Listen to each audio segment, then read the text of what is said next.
Assalamu alaikum students. It's our 11th lecture, chapter number 3, periodic table and the periodicity.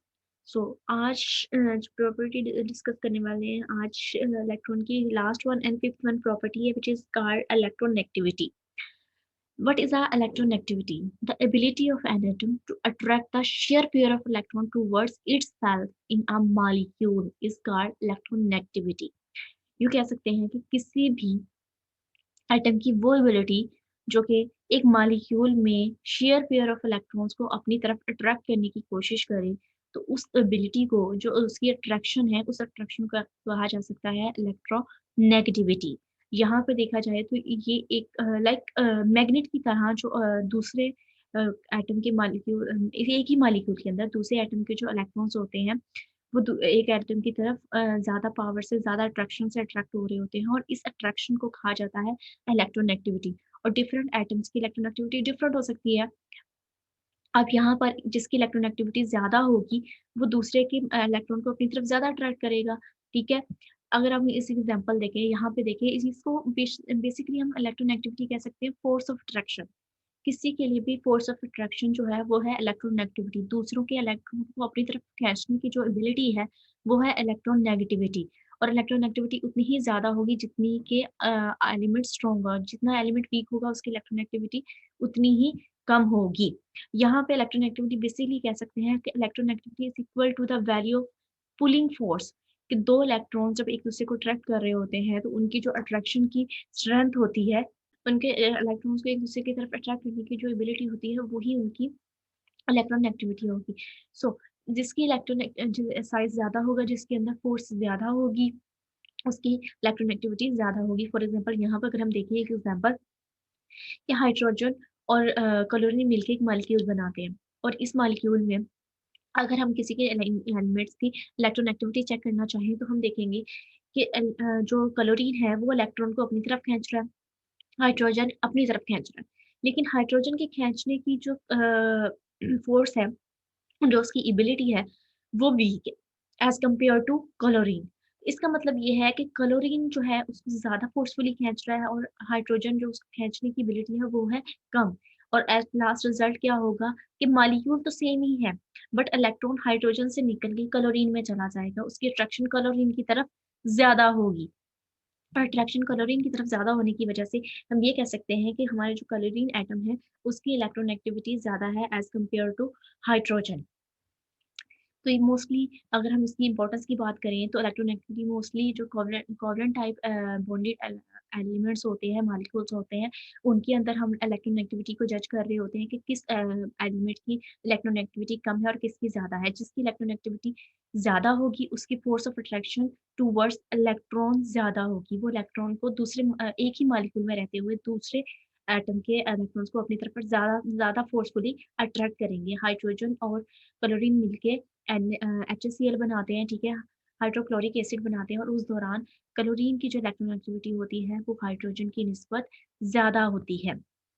यहाँ पे अगर हम इसकी ट्रेंड की बात करें, ट्रेंड में हम कह सकते हैं कि इसका ट्रेंड सेम जैसे आयनाइज़ेशन और इलेक्ट्रॉन एफिनिटी का ट्रेंड देखा था, इसका ट्रेंड भी सेम वही होता है। उसकी वजह हम ये भी कह सकते हैं the increasing period from left to right because higher the Z effect. Z effect का न्यूक्लियर चार्ज इफ़ेक्ट तो हम लोगों ने पढ़ा था शील्डिंग इफ़ेक्ट में, कि न्यूक्लियस का इफ़ेक्ट जो है आउटरमोस्ट शेल पे बढ़ जाने की वजह से लेफ्ट टू राइट जो है इलेक्ट्रोनेगेटिविटी बढ़ती चली जाती है। And this means the power of attraction share pair of electron.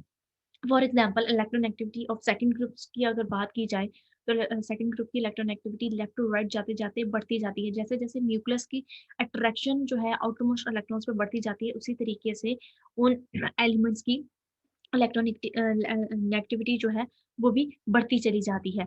और यही फ्रेंड अगर हम टॉप टू बॉटम देखें तो इलेक्ट्रोनेगेटिविटी क्या हो रही है, top to bottom electronegativity decrease हो रही है। इसका मतलब है यहाँ पे न्यूक्लियस चार्ज भी डिक्रीज हो रहा है तो उसके साथ साथ इलेक्ट्रोनेगेटिविटी भी डिक्रीज हो रही होती है।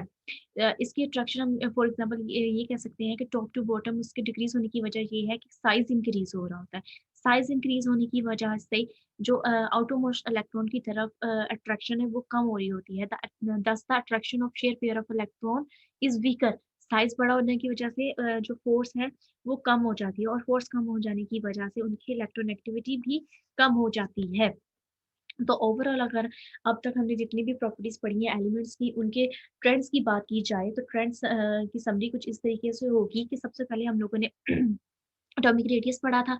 एटॉमिक रेडियस में टॉप टू बॉटम जो है डिक्रीज़ करता है और लेफ्ट टू राइट जो है एटॉमिक साइज़ डिक्रीज़ कर रहा होता है और टॉप टू बॉटम इंक्रीज़ कर रहा होता है एटॉमिक साइज़। इसकी वजह क्या है कि लेफ्ट टू राइट जब न्यूक्लियस चार्ज इंक्रीज़ करता है ये सारी प्रॉपर्टीज़ हम न्यूक्लियस चार्ज के बेस पर देखते हैं कि एटॉमिक साइज़ जो है वो लेफ्ट टू राइट डिक्रीज़ करेगा क्योंकि चार्ज इंक्रीज़ हो रहा होता है न्यूक्लियस का और इंक्रीज़ होने की वजह से साइज़ कॉन्ट्रैक्ट कर रहा होता है बट टॉप टू बॉटम में ये साइज़ इंक्रीज़ कर रहा होता है।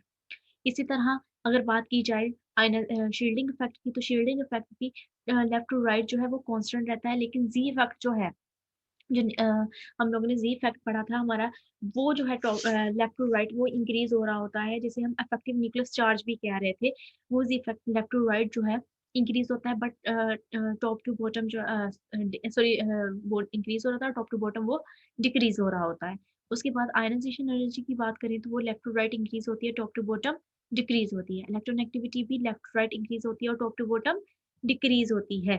यहाँ पे भी इसके एक और तरीके से देखें तो यहाँ पे भी अगर हम देखें तो ये सारे लेफ्ट टू राइट जो है आयनाइज़ेशन एनर्जी इंक्रीज़ हो रही होती है, साइज़ डिक्रीज़ होता है और इलेक्ट्रॉन शील्डिंग इफेक्ट कांस्टेंट रहता है लेकिन न्यूक्लियस चार्ज इंक्रीज़ हो रहा होता है।